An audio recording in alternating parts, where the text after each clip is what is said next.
Thank you, Dr. Ranu.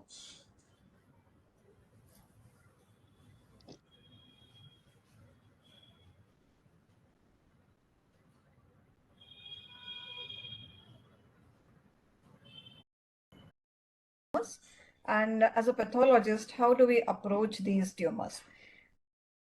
I'm really glad that foundation has been laid by the first talk by Dr. Poonam, who has covered histology of bone, how the normal bone looks like, and also the radiological aspects of it. So that was really very, very helpful, and it makes my task easy. So let's just move ahead with the actual diagnosis of histopathology of the bone. They're very rare. They amount only to 0.2% of all malignancies, and this statistics tells you why it is very difficult to expertise and the experience and the confidence that comes with it. They are 10 times less common than the soft tissue sarcomas. Children are commonly affected, and adults also at a later age with different tumor patterns. So this is the Haversian canal of the bone, and let me tell you, as a pathologist, this is a very treacherous path. It's exceedingly difficult. There are too many pitfalls, too many blind ends, and to circumvent those, we need to have certain. Just wait a minute. I'll just.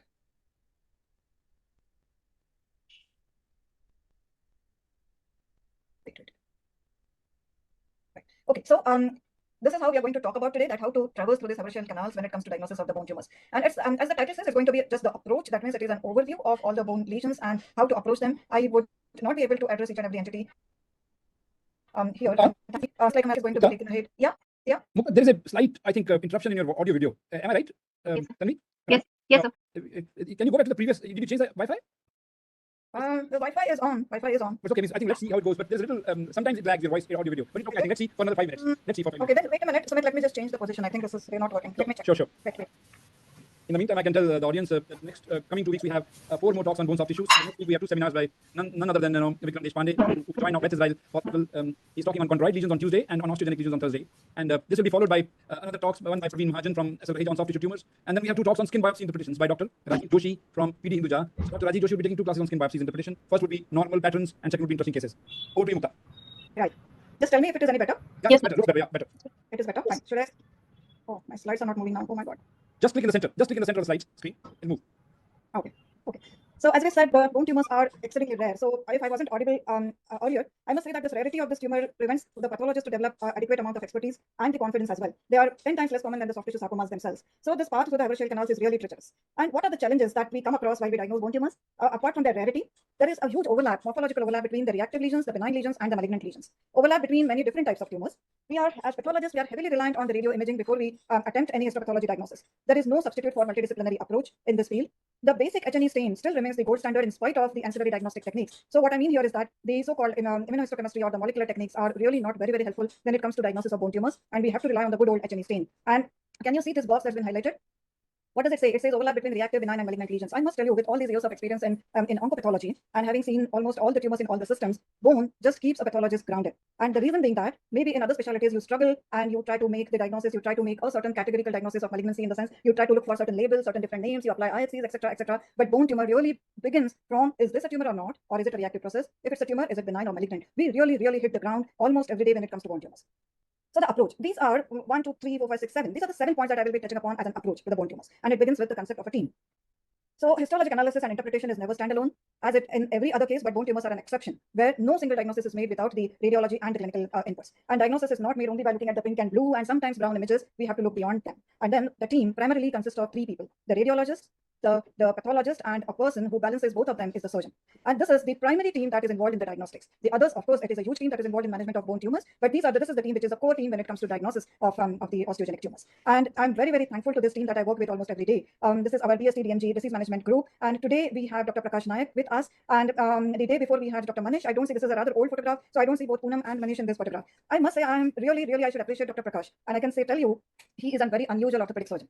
You know what's unusual about him is he is very interested in histopathology. He's too passionate about it. He understands and he wants to learn. Isn't that so unusual for an orthopedic surgeon? But Prakash, that makes our life really interesting. We know when we are talking to you that you understand our language, and that is what makes all the difference to us. So after the team comes the understanding of the clinical presentation with respect to age, site, and the subsite.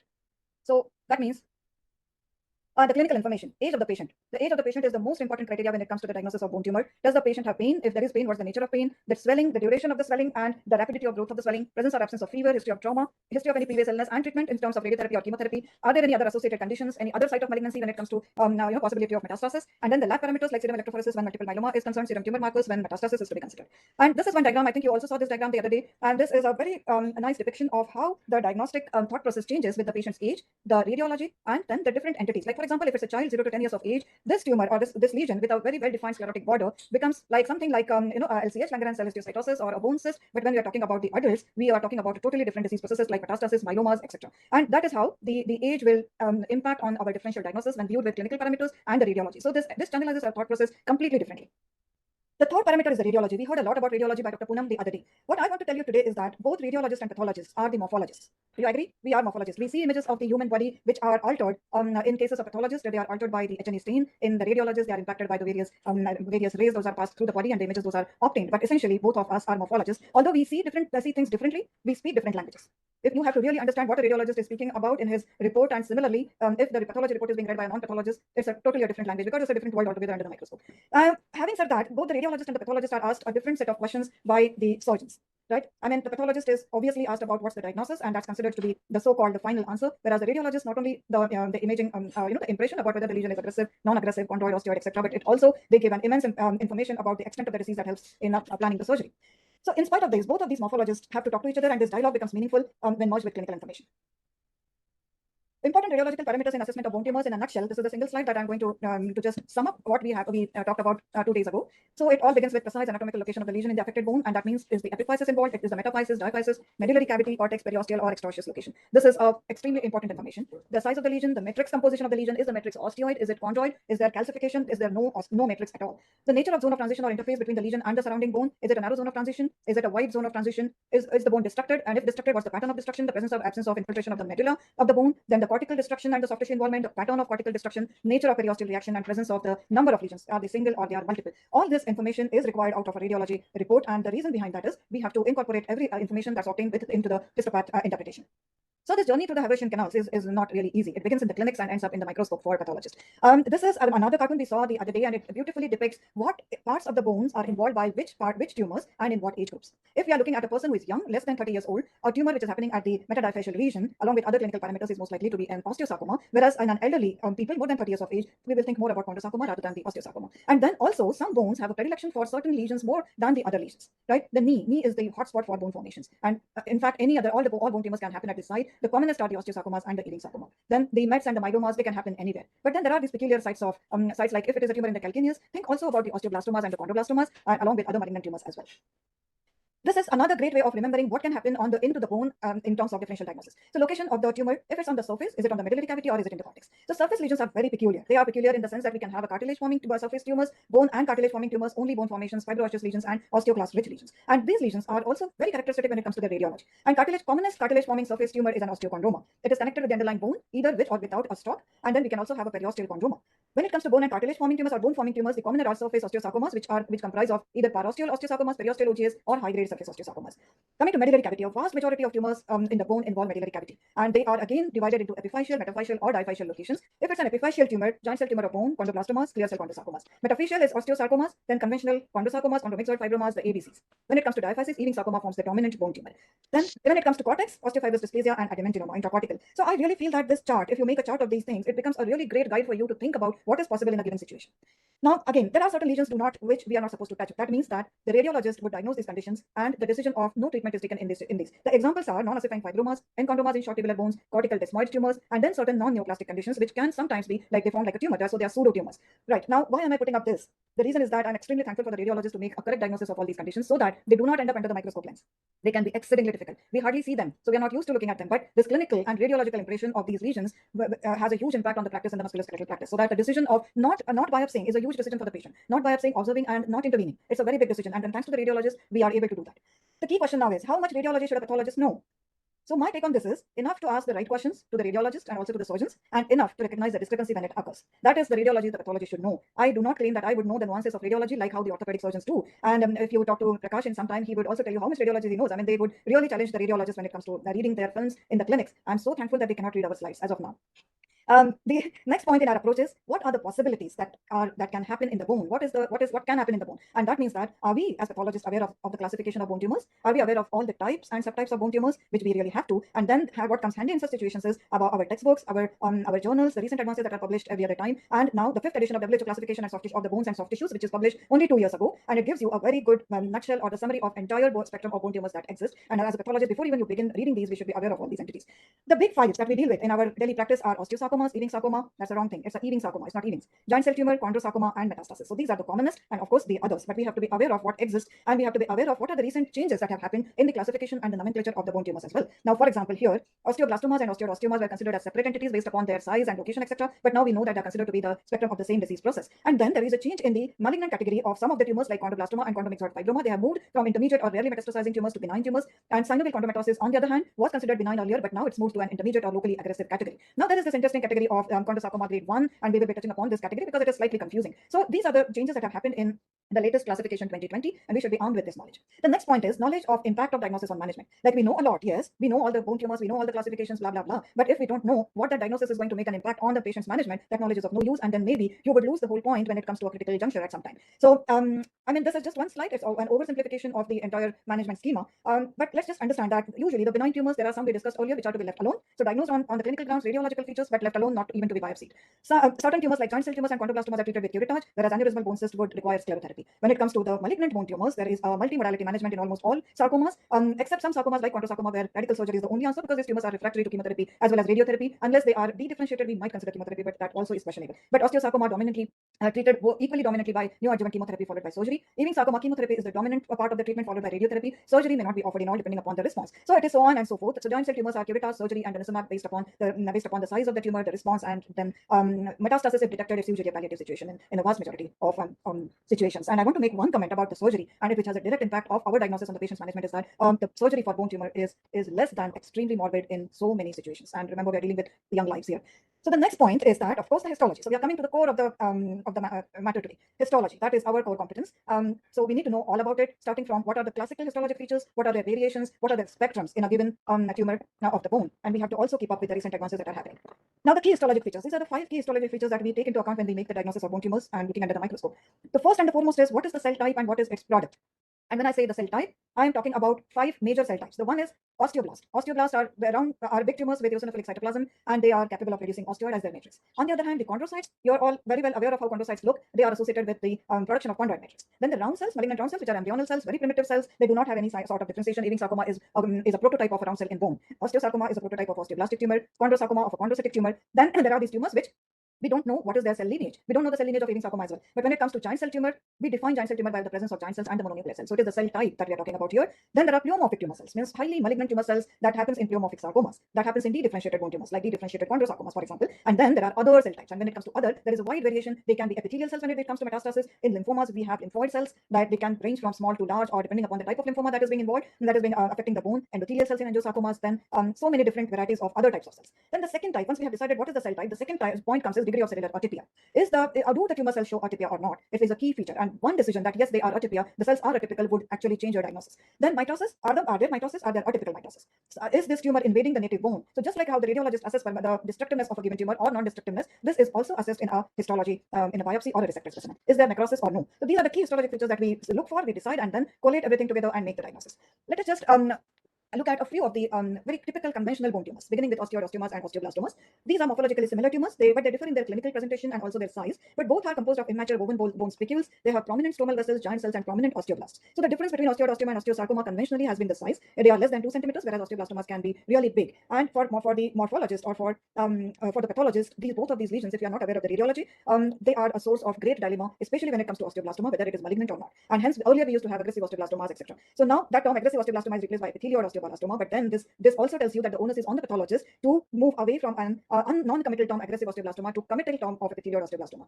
Quite interestingly, both osteodostomas and osteoblastomas share the same molecular alteration in terms of rearrangement of FOS and FOSB, and therefore they have been now clubbed together and considered to represent the same disease process in the latest WHO 2020 classification. These are the broad trabeculae which is formed by the osteoid, and this osteoid is in turn being laid by these osteoblasts. And now, as a pathologist, you must know that whenever a given cell is producing any material, okay, any proteinaceous material. Now, osteoid is essentially collagen, it's protein. The cells do look very large. They have big nuclei, they have prominent nucleoli, because that is where the transcription for the proteins is happening. So invariably, these cells look large, they look bizarre with large, and that is the reason why osteoblastomas is a big source of confusion when it comes to distinguishing it from osteosarcoma. So here, the radiology becomes a very important parameter, and also the lack of atypia when your eyes are experienced to see the osteosarcomas. Every day, you know the difference between the so-called atypia seen in osteoblastoma. Osteosarcoma is the sarcoma with osteoid production. It affects predominantly the patients who are younger than 20 years of old. 80% occurs in long bone of extremities. It does happen in older patients as well. And in that, they can involve the pelvis and the craniofacial bone. It can affect the metaphyseal. It affects the metaphyseal ends of the long bones of skeletally immature patients. The knee is the hot spot for development of osteosarcoma. It's a very aggressive malignancy with 40% mortality. Oh, sorry. Okay, so this is what I was talking about, the osteoblastic cells. Now, these are highly atypical cells. They are very big cells with pleomorphic nuclei, presence of nucleoli, abundant eosinophilic cytoplasm, and you can see the pink matrix here. This is osteoid, and this is a very typical osteoid that you see in osteosarcoma. It's called as a filigree osteoid. Now, this is yet another osteosarcoma, or maybe the part of the same tumor, I don't remember, but this osteoid is in the form of chunks. And this part of the tumor is devoid of osteoid. But you can see that osteoid is just by the way. You need not have osteoid when you have to diagnose osteosarcoma under the microscope. And this is a very classical case on radiology as well as on histopathology. So here, it's a straightforward diagnosis. Okay, so the patient comes to the clinic, the radiology is done. I'm sure if the surgery is contemplated, the MRI would also be done. And this is the biopsy, and this is the biopsy. So this is an extremely straightforward diagnosis of an osteosarcoma. Now, what are the problems in osteosarcoma? It's one of the, again, I must say that the statement I made earlier, that in all these years of my experience, bone tumors keep you grounded. I must go ahead and say that OGS keeps you grounded all the time. And there are certain tumors like, say, melanoma, multiple myeloma, where they are like boasted as mimics of everything that can happen in tumors. But let me tell you, OGS beats all of them. OGS looks like every other tumor that is possible in the body. First of all, OGS, the problems arise when OGS has its own variants, list of variants, and then OGS can mimic other tumors, etc. And that mimicry begins with not with the tumors, but with reactive conditions such as fracture callus, right? Granulation tissue or the fracture callus, the most dangerous of all. Then there are certain tumors, small cell osteosarcoma can mimic Ewing sarcoma, giant cell tumors, chondroblastomas. This is a benign tumor, but this can also, there is a chondroblastoma like OGS variant as well. So OGS is capable of mimicking so many tumors and makes our lives really, really difficult. And this is the list of variants of osteosarcoma. These are the osteoblastic and chondroblastic variants are the commonest variants. Then comes the fibroblastic variant, which is complete deviation from a conventional morphology. Till injectatic osteosarcoma, giant cell rich osteosarcoma. Then the surface OGS, the parosteal osteosarcoma looks completely different. Low grade central medullary, small cell OGS mimicking Ewing's. Then we have multicentric and secondary osteosarcomas. So secondary osteosarcomas, you need to know the clinical background as well before arriving at the diagnosis. So now let us just look at some of the difficulties that we have encountered. Now, when we take the biopsy, OGS is often very heterogeneous in terms of its cellularity, in terms of presence or and absence of the matrix. This was one of the biopsies, a typical lytic and sclerotic metadiaphyseal lesion. And the biopsy, can you see any cells here? I do not see any cells. This is just a sclerotic or cellular part of the osteosarcoma. In this patient, a repeat biopsy was performed, and then we got the conventional osteosarcoma. So in this, do not try to make the diagnosis. Do not try to mislead the surgeons that, oh, okay, this is just benign, this is sclerotic. No, you have to look at the radiology, see the discrepancy, understand the discrepancy. And that is when I was saying that how much radiology should a pathologist know. And this is one example where looking at the radiology, you should know, or reading the radiology report, that what you are looking at under the microscope is simply not representative, and it is not adequate. And the request for a repeat biopsy is perfectly justified in these situations. Now, coming to one more tumor here. This is a tumor with a very bluish looking chondromyxoid matrix, and it has these cells which are stellate shaped cells, right? Somewhere there are some cystic areas as well. If you guys were in front of you, I should have made a poll question of this as well. Do you think that this is a cartilaginous tumor? I mean, this is chondromyxoid matrix, stellate shaped cells. Why can't it be a chondromyxoid fibroma? It can very well be. Yes, of course it can be, until and unless you see the X-ray. Yeah, this is a metadiaphyseal huge lytic and sclerotic lesion in the lower end of femur with a huge soft tissue component, periosteal reaction, and obviously malignant conventional osteosarcoma. Now, what do you do with these images? And what you do is look at the cells critically. And these cells are not benign as you would see in chondromyxoid fibroma. These are the cells which are atypical. You have to move ahead and go on a higher power. There is a distinct nuclear atypia and hyperchromasia in this tumor. So this is definitely not a chondromyxoid fibroma. This is an osteosarcoma. This was, I guess, SADB2 positive. I don't know if we did a SADB2, but you should be aware of these variants of osteosarcomas and should be aware of what the radiology is and should be aware of and should be very, very vigilant about the presence or absence of the cellular atypia. So as I said earlier, osteoid matrix need not be there. Matrix may be of different character. That doesn't stop it from being an osteosarcoma, like in this case. Now, this is how a typical chondromyxoid fibroma should have looked at. It is an expansile destructive osteolytic lesion, but with a narrow zone of transition. In this case, it's a supracondylar metaphyseal region of the left humerus. There is no obvious matrix here. And our case of OGS was starkly different than this. And also, then when we looked at the histology, the cells are pretty atypical. Another case. Now, this is a bone tumor, highly malignant tumor, cells with large nuclei, with mitotic activity, but no osteoid. Again, this is the radiology, a very aggressive diphyseal lesion. And usually, it's a diphyseal lesion with periosteal reaction, cortical destruction, soft tissue component, and this is yet another osteosarcoma, which at least in this biopsy did not show any osteoid, but I'm very sure the other parts of the tumor did. It was not represented in this biopsy. Now we are blessed to have SADB2 as a marker, immunohistochemistry marker, which helps in these unusual situations. But are we really blessed? We are until and unless we know the pitfalls of these immunohistochemistries, like all other immunohistochemistries. So what is SADB2? It is a marker of osteoblastic differentiation. Full stop. That is where its utility stops, and that means that it's expressed in benign as well as in malignant bone tumors. That means it is helpful in distinguishing osteosarcomas versus other sarcomas, and sometimes it can distinguish dense fibrosis and osteoid formation, where it can be difficult for the pathologist to know. So, but then understand the pitfalls. Even even fracture callus would be SATB2 positive because it is like replete with reactive osteoblasts which are trying to come in and mend the bone. And then there are other conditions, myositis ossificans, which is again there is abundance of reactive osteoid with osteoblastic rimming in a myositis ossificans. Any benign osteoid producing tumors, any heterologous ossification that is happening in reparative lesions and tumors would show SATB2. So its utility is, as far as the specificity is concerned, it is less, but you have to use it judiciously in the correct clinical and radiological context, and it becomes a useful one. One of the examples of small cell osteosarcoma. In small cell osteosarcoma, sometimes when there is no osteoid, it can be exceedingly difficult to distinguish from even sarcoma. So two immunohistochemistry markers, the NKX2.2 and SATB2, would come to our rescue in these situations. We spoke about surface osteosarcomas, very distinctive tumors indeed, and distinctive for the radiologist as well as for the pathologist, and also distinctive in terms of their different morphologies, different management. So surface osteosarcomas are parosteal osteosarcomas, periosteal, and high-grade surface osteosarcomas. Parosteal osteosarcomas are very distinctive in the sense that this is how they look like.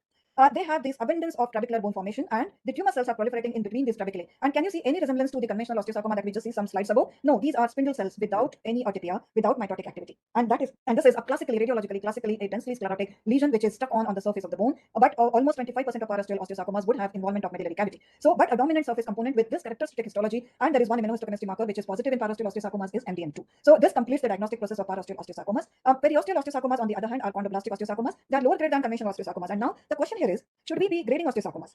Right? We just said very aggressive tumors with 40% mortality. But yes, the answer is yes, and the reason is we just spoke about parosteal osteosarcomas. These are considered to be low-grade osteosarcomas, and that means that there is no neoadjuvant chemotherapy given to the patient because they don't just respond. So surgery is the only option for these patients, and adjuvant therapy is given only if high-grade areas are found in the resected tumors. So the periosteal osteosarcomas are considered to be intermediate grade, like grade 2, so not as high grade as conventional osteosarcomas. Then other examples of low-grade osteosarcomas are central low-grade osteosarcomas and the chondroblastic osteosarcomas, which happen in the head neck region, especially the mandible. So when we see these special type of osteosarcomas, we should be able to flag them because the management is certainly different.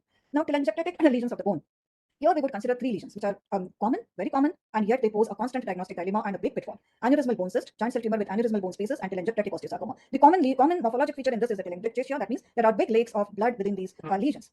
The ABCs, they are as benign as any tumor can happen in the bone, but because of their morphology, they can pose a difficult differential diagnostic dilemmas for the radiologist as well as for the pathologist. And moreover, they have the same age range and location as osteosarcomas. They do present with pain and occasional pathological fracture. They are located in the medullary cavity, and they can secondarily, there are a lot of bone tumors which can have aneurysmal bone cyst like areas. So whether it's a primary ABC or any other tumor containing ABC-like areas, that is always a contentious issue. The radiograph would show expansile radiolucent bone lesion, and the MRI would show fluid level. So this is one example of a classical aneurysmal bone cyst. The giant cell tumor, it is the containing ABC-like areas, is a constant dilemma for the pathologist to distinguish between ABC versus a GCT containing ABC-like areas. And if you ask me only on morphology, sometimes it just becomes impossible to distinguish between these two lesions. And herein comes the radiology. The GCT, radiologist would confidently tell you that this is an epiphyseal lesion, eccentrically located subchondral lytic expansile lesion, and it might have fluid levels, but by virtue of its location and the radiology, this is more than 90% of chances are that this is a GCT and not an ABC. So where you struggle, you take help. This is one region where you have to take help of the radiologist. Now, this is one region where there is no other measure but the pathological assessment which gives a correct diagnosis. Telangiectatic osteosarcoma. This is one osteosarcoma which would have less of osteoid matrix, and it could be more lytic in the bone. It would have ABC-like areas like expansile fluid levels. But when we look under the microscope, we start seeing these bizarre tumor cells with hyperchromatic nuclei, mitotic activity, a huge amount of nuclear pleomorphism, and that is seen where? That is seen in midst of all these hemorrhages. A lot of drama is happening here. There is hemorrhage, there's fibrin, and all you have to look at are these intervening areas where this malignancy is lurking in. And this is something a pathologist should never miss, because sometimes there can be aggressive radiological features, but they may not be there, and it might be just interpreted as a a lytic lesion of the bone. And if this morphologic parameter is missed, the diagnosis of the whole diagnosis of osteosarcoma is missed with drastic consequences. Moving to chondroid lesions, again we have benign and malignant chondroid lesions. They are the most common primary neoplasms of the bone. As against the osteosarcomas or the bone forming tumors, malignant cartilaginous tumors especially occur more commonly in the adults. And we have conventional osteochondroid lesions and we have non-conventional chondroid lesions. And what are they? Conventional chondroid lesions are the tumors which contain hyaline articular cartilage. They can be benign or malignant, so it resembles the normal hyaline articular cartilage. Dr. Poonam showed you how the hyaline cartilage looks like. So enchondromas, conventional central chondrosarcomas, would resemble the hyaline articular cartilage, and based upon their degree of malignancy, the nuclear changes and some other parameters would come in. Whereas non-conventional chondroid lesions are characterized by chondroblastoma, chondromyxoid fibromas, dedifferentiated chondrosarcs, mesenchymal chondrosarcs, and clear cell chondrosarcoma. And what this means is that if in your own mind, if you consider the chondroid tumors as only resembling the hyaline cartilage, then you would miss all these entities, because they may not always histologically have characteristic chondroid feature that we are used to be knowing. Enchondromas can affect any bone, but they have predilection for small bones of hands and feet. They're very rare at the axial site. They have a characteristic radiological appearance. There is a rare progression to conventional chondrosarcoma, and histologically they are very peculiar. They contain lobules of hyaline cartilage without any atypia, without any mitotic figure. So this is one enchondroma which is affecting the lower end of radius. Osteochondromas, again very common lesions, and they are not resected commonly. They are in the population, they are very common, they are very prevalent, but not every patient with osteochondroma undergoes surgical resection. But when it does, there must be a reason why an osteochondroma is getting resected. Is it radiologically showing any aggressive changes? Is there a rapid increase in the size of an osteochondroma? And one thing that is extremely important for the radiologist to comment on the MRI, and also for the pathologist when the resected specimen comes in, is the thickness of cartilaginous cap. So currently it is the 20 millimeter is the cutoff when we have to decide between the cartilaginous malignancy or a chondrosarcoma occurring in an osteochondroma or not. But otherwise, in most of the situations, it is a very characteristic morphology. There is a cartilaginous cap. It is directly contagious with the underlying bone. And the problems come if we have only the cellular cartilaginous cap, which is benign by default. We should not mistake it as chondrosarcoma. And then not forgetting that malignancy also develops in osteochondromas. Chondroblastomas. I'm really hopeful that Vikram is going to touch upon all these entities in his slide seminar. So I will just have to rush through these just to make a mention of these entities which are there and what are the problems that they pose to us. Chondroblastomas are now, earlier they were called as intermediate malignancies, but now considered a benign tumor because the rate of metastasis is exceedingly low. It is less than 1%. Now, why am I including this tumor is because it is a non-conventional cartilaginous tumor, and second, it does have a resemblance to osteosarcoma. So a person who hasn't seen a lot of chondroblastomas, trust me, this is one tumor which can really give you trouble if you focus on the cellular morphology. When there is this typical chicken, this is what is called as a chicken wire type of calcification, and this matrix which is calcified, but it may not be calcified. It will look, most often it is not calcified and it looks like a pink matrix, like how osteoid looks, which is not mineralized yet. That is the matrix of a chondroblastoma. So again, a non-conventional chondroid feature, and the cells which are definitely not looking like any hyaline cartilage. They are coffee bean nuclei. So you can think also about LCH when it comes to this. When the cells are big, they can also resemble osteoblasts. So one of the difficult diagnosis. Thankfully, DOG1 is a very good marker for chondroblastomas that you can use. Another is the histone mutation, that is H3F3B, and then currently we do have immunohistochemistry markers against this protein, and we can use that for diagnosis of chondroblastomas. Coming to chondrosarcomas, a very characteristic lobular bright image that radiologist sees on the MRI, with of course the destruction of the bone into the medullary cavity, the rings and arcs which are developed because of the presence of calcification into the chondroid matrix. And then if, for example, there is no calcification that is happening, you won't see this characteristic rings and arc feature. So it is a secondary feature in chondrosarcoma. If this feature is not there, it does not exclude chondrosarcoma. For the pathologist, we see chondrosarcomas graded from 1, 2, and 3, and then maybe you can say grade 4, which is a dedifferentiated chondrosarcoma. Now, when it comes to grade 2 and 3, it's not too much of a diagnostic problem. Most often you are able to decide this diagnosis based upon the permeation of the native bone, the increased cellularity, and the presence of atypia. We don't expect mitosis in grade 2 chondrosarcoma. In grade 3 chondrosarcomas, the tumor is obviously malignant, consisting of these malignant chondrocytes, which are lying into the lacunae. They are haphazardly placed. There is a distinct nuclear atypia in terms of hyperchromasia, and you would also see mitosis, but they may not, again, even in grade 3 chondrosarcoma, they are never blissed. Unless it becomes dedifferentiated, we do not see brisk mitotic activity in any chondrosarcoma. The problem is grade 1 chondrosarcoma. And here you can compare these three images. You look at the cellularity. It is so low as compared to these two. Look at the size of the cells. It is so small. Look at the nuclei, they're so small. If somebody asks you, look at this figure and tell me whether this is chondrosarcoma or not, it's virtually impossible. We cannot make that distinction. We do not know whether this is an enchondroma or this is a grade 1 chondrosarcoma. And that is the problem, because if there is a host bone permeation like it is seen here, we are comfortable along with the radiology findings. The diagnosis of chondrosarcoma is never without the radiology. So here it is a large exophytic destructive tumor, which is a chondroid tumor on radiology. We are seeing a low-grade chondroid tumor, yes, but then don't forget it is deriving from this large tumor, and then there is a permeation of a native bone and destruction of the native bone. And then there are also nuances into that. So it is a very, very, very large topic. I'm not going to go into the details of this, but I'm just highlighting what are the issues in the diagnosis of grade 1 chondrosarcoma. So the absence of host bone permeation is one big thing. Lack of cellular atypia and mitosis is another thing which prevents us from making this diagnosis with any degree of confidence. And then we end up diagnosing it as a well-differentiated cartilaginous tumor. Could be grade 1 chondrosarcoma. Then we discuss into the clinics, and then we take a call. And it can happen that we may not arrive at the diagnosis because these lesions can be even difficult for the radiologists as well. Now comes in the terminology of typical cartilaginous tumor, ACT. Now, is any one of you even thinking that ACT can be used in these situations where you can't make the diagnosis of grade 1 chondrosarcoma?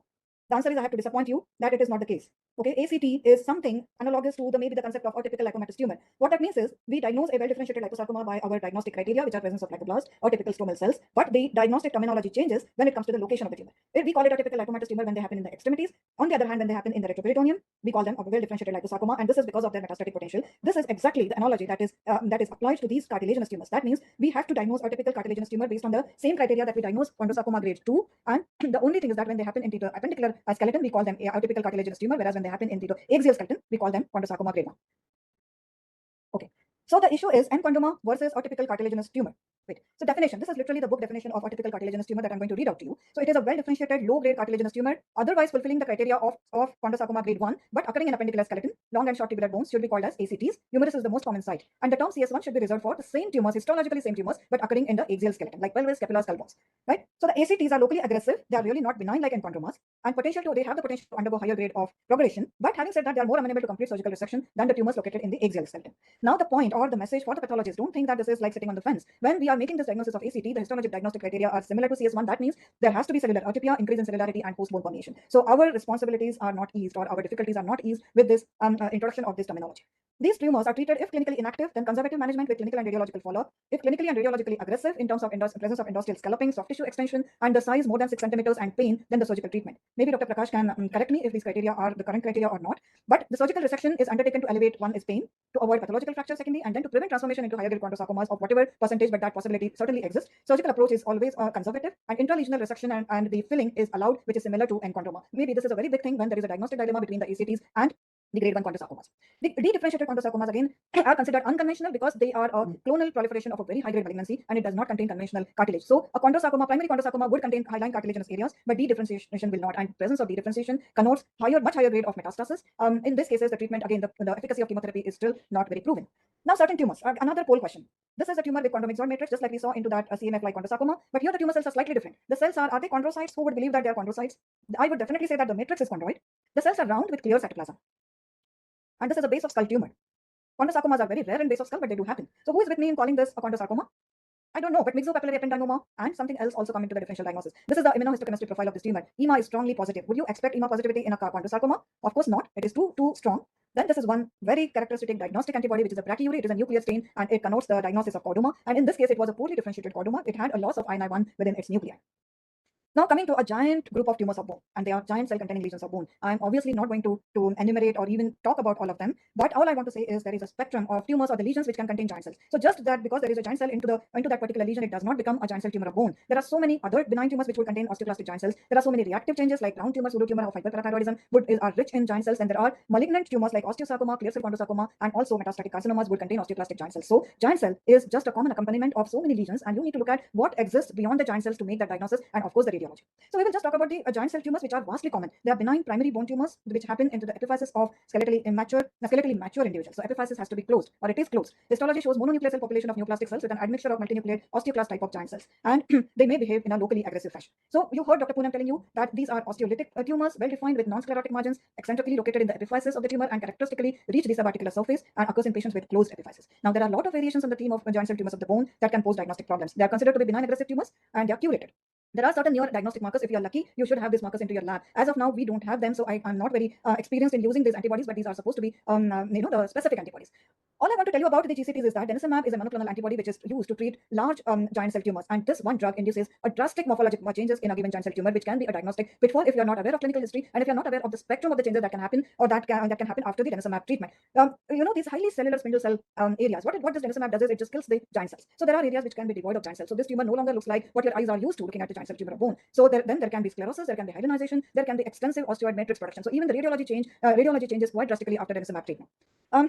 Ewing sarcoma is a prototype of malignant round cell tumor, and unfortunately, epidemiological features are similar to those of osteosarcoma. So the differential diagnosis begins at the radiology level and it continues till the microscopy level as well. Thankfully, in most instances, Ewing sarcoma is a very prototypical round cell tumor. The problem arises when we are dealing with a small cell osteosarcoma. But the location of Ewing sarcoma is more commonly diaphysis, but it can also affect the same location as osteosarcomas. It affects the children and young adults, and they are diffusely permeating lesions. And this is a problem for the radiologist. When we have diffusely permeating pattern, the radiologists who are not experienced with these lesions can mistake these lesions as osteomyelitis. And we see so many of our patients who are treated like osteomyelitis, and then they come with huge bone tumors, even metastatic tumors. As far as the pathologist is concerned, lymphoma needs exclusion in all cases of Ewing sarcoma.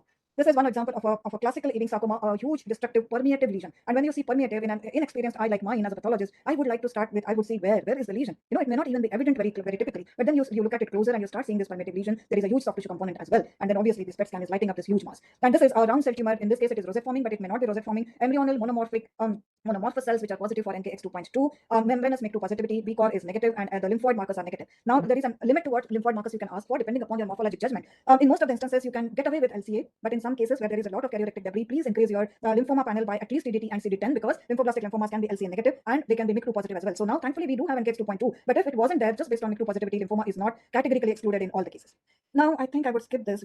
I just want to say that this is another round cell tumor that happens in the bone is a mesenchymal chondrosarcoma, and this also is a round cell tumor. So Ewing sarcoma and the lymphomas are not only the round cell tumors occurring in the bone. Mesenchymal chondrosarc is a tumor of round cell morphology. It looks exactly like Ewing sarcoma, but when you start looking at this chondroid tissue, that can happen in a variable proportion. It can be very tiny. There can be large islands of cartilage in mesenchymal chondrosarcoma, and that clinches the diagnosis. And mesenchymal chondrosarcoma is characterized by this translocation, Haven, and COA2 translocation. Now, the so-called round cell tumors now are having newer and newer family members in terms of the BCOR rearranged sarcomas, the SIG ducts, and SIG FOXO4 fusion sarcomas, and all these have their own characteristic morphology and the clinical profile as well. Let's move on to, we have looked at the bone-forming tumors, the cartilaginous tumors, the round cell tumors. Now, some other tumors. We also looked at one example of a chordoma. Now, this tumor, adamantinoma of a long bone, a very interesting tumor that happens at the sheen of the tibia. It involves the tibia, and this is a biphasic tumor which has epithelial as well as mesenchymal elements. So, if you are used to looking at the ameloblastomas into the mandibles, the morphology is exactly similar. It can undergo sarcomatous transformation, and then there is a low-grade variant of the adamantinomas which is called called as osteofibrous dysplasia-like form, which has a better prognosis, which is also managed conservatively. But adamantinum of long bone, the patient has to undergo surgery. This is one of a classical example. Doesn't this remind you of the mandibular adamantinoma that you see, the head neck ameloblastoma? Even so, this is a typical, the ameloblastic fascicles or the islands with stellate-shaped cells. They are classically positive for immunohistochemistry for A1A3. And just to be aware that this entity also happens in the bone. Now, a huge set of tumors, metastasis to bones, they do not land up commonly on the pathologist's desk. The very reason being, we already know the diagnosis. So when do we look at the metastasis under the microscope? Is that when there is unknown primary, it is a disseminated bone metastasis. The patient presents with the bone primary first. Usually, it is the spine. The patient presents with fracture or the neurological decompensation, and that is where the biopsy from that site is taken. It is not at all known that the patient is suffering from any malignancy, and that is where the biopsy comes to you. So the knowledge that you should be armed with is that there are these big fives, just like the big fives in the bone tumors. These are the big fives which always like to go to the bones when they metastasize, and that is the prostate, the kidney, breast, thyroid, and lung.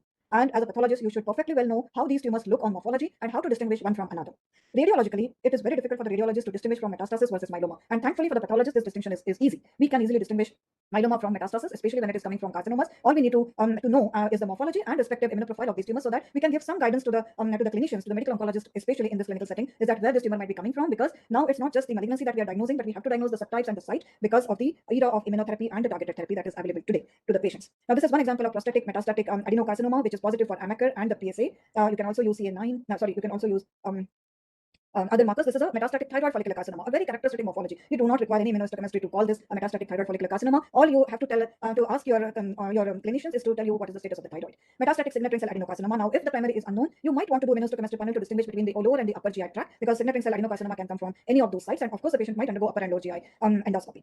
So now coming to a very few of my last of my slides to summarize the approach that I took you through from the beginning, which is the approach begins with understanding the concept of a team, like who to talk to when there is a problem and who to talk to on almost daily basis, not just with the difficult cases but daily basis. Now, you may not talk personally, but you access your electronic medical records, you access your imaging platform. We have a PACS in Tata Hospital. So that is how you communicate. If there is a discrepancy, talk to them. Clinical presentation, age, site, and subsite of the bone involved, age of the patient. What is the radiology? What are the possibilities? What's the classification, types, and subtypes of the bone tumor? What do you really know what the diagnosis that you're offering to has an impact on the patient's life? And then do you really know the histology very detailed? Because it is not just enough to know the list of the tumors that happen in the bones, but you also need to know the variations that can happen within those entities. You should know the spectrum of the morphologies that a particular tumor can give. And of course, we have to keep up with the recent advances to be clinically relevant.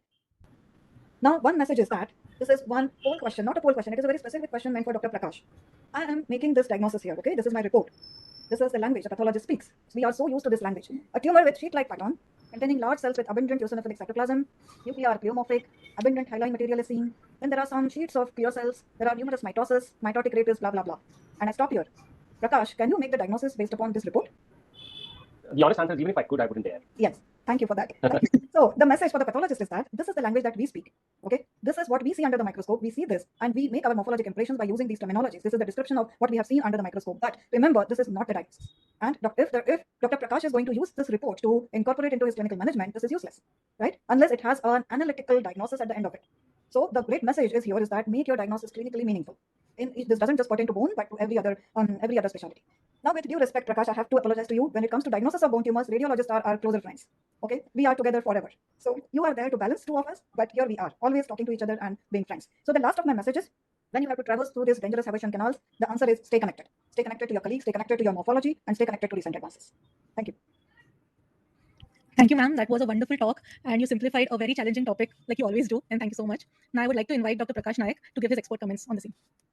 So thank you, Tanvi, and thank you, Professor Ramadan. I must say I'm a bit heartbroken. I was all elated and excited until the last two slides. You may stop sharing. Mukta, you may stop sharing. I will.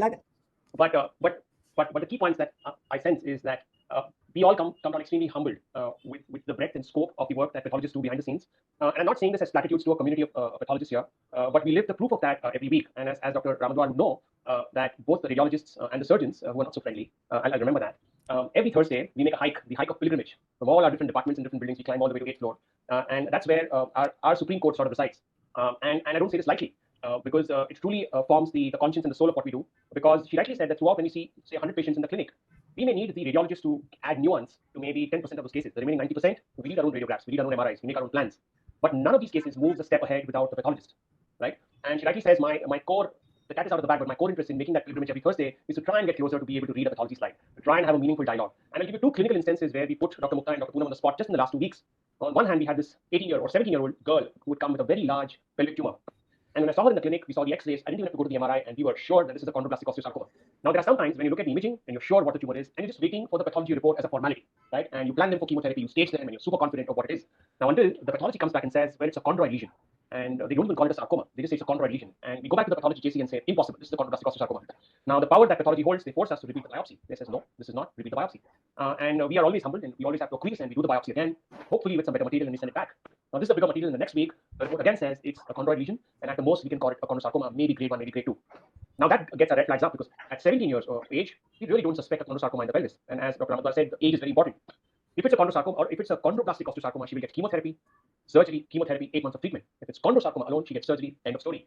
But none of us, neither the radiologist nor us, believed that this could be a chondrosarcoma. We stuck our necks out and said, no, this is a chondroblastic osteosarcoma. Now imagine the kind of conviction it takes for the pathologist to be certain that no, regardless of what you all say, this is a chondrosarcoma, because it completely changes not only what the way the patient is going to be treated, but the prognosis as well. And as it always turns out, when our pathologist is confident, regardless of the radiology and what the surgeons say, we did believe it's a chondrosarcoma. We planned that the patient get a resection up front, wait for the final pathology, and then decide our treatment. Take that across to today. We saw a 70-year-old gentleman with a lesion in the femur. Yeah. And the X-ray showed a permeative lesion. And our dictum is anyone over the age of 40 or 45 with a lytic lesion in the bone, statistically, it is a met myeloma lymphoma unless proved otherwise. So we do a metastatic workup. If that comes negative, we will do a PET CT. We will again rule out, and only in the rare last instance where nothing else is showing, will be biopsy. Now, none of us believe, we all thought this was going to be a metastasis. Now, this gentleman had a biopsy outside, and lo and behold, diagnosis was of an osteosarcoma at 70. And none of us believed because it was purely lytic. There was no sclerotic matrix on the X-ray. It was permeative, and we were almost sure it's a metastatic carcinoma, or in the worst case, a round cell tumor. And this is going to this appeal has gone to the Supreme Court today. I'm sure they'll sit on the slides over the coming few days. We'll keenly await the outcome next week. We discussed it today, Prakash. Yes. But goes to show that regardless of how confident we are on imaging, age, pattern, tumors come in varied forms. And at the end of the day, it's a huge responsibility that lies on the pathologist, where it changes prognosis, the treatment pattern, what we do, and has the final and most important impact on how we treat our patients. And which is why my secret is to slowly try and learn how to read pathology slides, beginning with HNE and slowly taking it ahead. But today I was made hopeful when Tanvi said that AI is going to come to our rescue, and we may have IHCs that have been done by AI. We get some answer, and hopefully we'll be able to quiz them better. Because the honest fact is, I can quiz the radiologist, because for most images, we probably 80% close to what they do. But with pathology, we are in awe. We have to listen to chicken wire and coffee bean and filigree and peripolesis and lacunae, and we have to all act smart, not our heads, not understand the thing, keep looking at the pointer and come down and believe what they tell us. And which is why we feel undersold, we feel envious, we feel very inadequate in that room. And it's not common, right? With surgeons and the supposed big egos to be completely helpless and staring at some colorful slides, being envious, believing them and coming down, right? And so that speaks a lot. And I think without doubt, I remember my first instance of what an osteosarcoma is was I remember seeing the Surcos plot, right? And as pathologists, all of you would know what a Surcos plot is, and I was shocked at how bad the genome of osteosarcoma is, of how many mutations it carries. And it made us all wonder, if it's such an injustice to club all these different kinds of very genomically bad tumors in one pigeonhole called osteosarcoma, right? And you always keep wondering, like, even sarcoma has their own families coming down. Would there be a day where we all thought these are like 15 different types of osteosarcomas, but they're not? They're different tumors who we thought were osteosarcomas. And just today, I remember we were discussing in the clinic a 25-year-old man who we resected a soft tissue tumor, which is stuck with the eponym of the extraskeletal osteosarcoma, right? Which until now a lot of centers give chemotherapy until you had GWAS studies and it showed how extraskeletal osteo is really closer to UPS, and it's just a misnomer that osteosarcoma is stuck with the name, and it changes therapy because for a lot of these patients you would give radiation and not really give chemo, and that has a huge clinical impact because the two main drugs, ifosfamide and adriamycin, that are used both in soft tissue sarcoma and sometimes in osteosarcoma and in other sarcomas, the patients pay a price, right? A huge majority, and these are young male, a huge majority of the males with ifosfamides go completely azoospermic, they're infertile, right? And up to 70% of them can suffer that. And if a pathology diagnosis can change that, not only do they not suffer the toxicity, the short-term immediate toxicity of chemo, but even the completely avoidable long-term toxicity of infertility or azoospermia for a young male, especially if that was not going to impact his or her outcome, right? So it's a huge responsibility, and we all recognize it, and we all thank you for it. And I think I'll stop there now. Thank you so much. Thank you. Thank you, sir. Thank you for making this like clinically very relevant, and thank you so much. So should we go to the questions? Should we take some questions now? Yeah. Are there questions? There are some. We'll take a couple of questions. I took a long time. Yeah, sure. Okay. So a very basic question is there a difference between malignant osteoid and a benign osteoid? And is osteoid always surrounded by osteoblasts? Okay, so it's actually a misnomer when you say benign osteoid or malignant osteoid. What it means is that how are the cells which are producing that osteoid? Osteoid is a matrix, right? Osteoid is collagen. So it cannot be benign or malignant. What is benign or malignant are the cells which are producing that osteoid. So you need to look at the cellular atypia. If you think that the cells which are producing that osteoid is malignant, okay, the cells are malignant, then we say that it's a malignant osteoid. But to be honest with you, it's not a very correct terminology. And yeah, so osteoid is usually, if the osteoid is being produced by the osteoblast, be it benign or malignant, then yes, there is a close proximity to the matrix to those osteoblasts. Okay. And one more question: how is increase in cellularity of cartilage defined? Right. So again, now here also comes a judgment question. It is a judgment question and the experience as well. So there is no hard and fast. There are no numbers here. Okay, all we have is the hyaline cartilage as our baseline that we are very well aware of, and compared to that, we look at, it is not just the increase in the cellularity, it is also the pattern of the cells. The cells, huge hyaline cartilage are arranged in lobules. It is a very well lobulated, almost organized cartilaginous tissue, which is lost in chondrosarcoma. Then the increase in the cellularity is associated with this disorganized cellular pattern as well. So if you are asking me about, is there any defined number that is when we call it increased cellularity? No, it is not. It is purely a judgment call of the pathologist. And that again is a very difficult call when it comes to grade 1 chondrosarcoma. That is why it makes it very difficult. Right. We'll take one last question. That is how to differentiate chondroplastic osteosarcoma from chondrosarcoma histopathologically. Many a times osteoid is very less or even not seen. Yes. So let us start from the clinical presentations. Okay, you don't get chondrosarcomas in a very young person. There are exceptions. Dr. Prakash just told you about 2 extreme exceptions, which do happen. But age is one very good indicator of a given tumor being to be put in a chondrosarcoma or osteosarcoma. Then if there is an osteoid matrix, it is certainly not a chondrosarcoma. Okay, whereas on the other hand, osteosarcoma can have both chondroid matrix as well as osteoid matrix. Now the problem comes when an osteosarcoma is comprised entirely of a chondroid matrix. Then what do you do? And in another problem is that the high-grade chondrosarcomas are also SADB2 positive. Grade 3 or chondrosarcomas are also SADB2 positive. So you cannot rely on SADB2 when it comes to distinction between osteosarcoma and high-grade chondrosarcoma. That also becomes non-helpful. In these instances, we rely entirely on the clinical presentation and the radiology. We have to take help of radiology very heavily here, because they would look at the X-rays, they would look at the MRI, which would delineate chondroid tissue much better than the X-rays, and the pattern of mineralization on the X-rays, because it becomes simply impossible on the microscopy. So it is a great question. So this is another example wherein you have to tie in everything together. Yes. Dr. Prakash, do you want to add anything to this question? I mean, it is more of a histology question, but again, this is encountered quite often.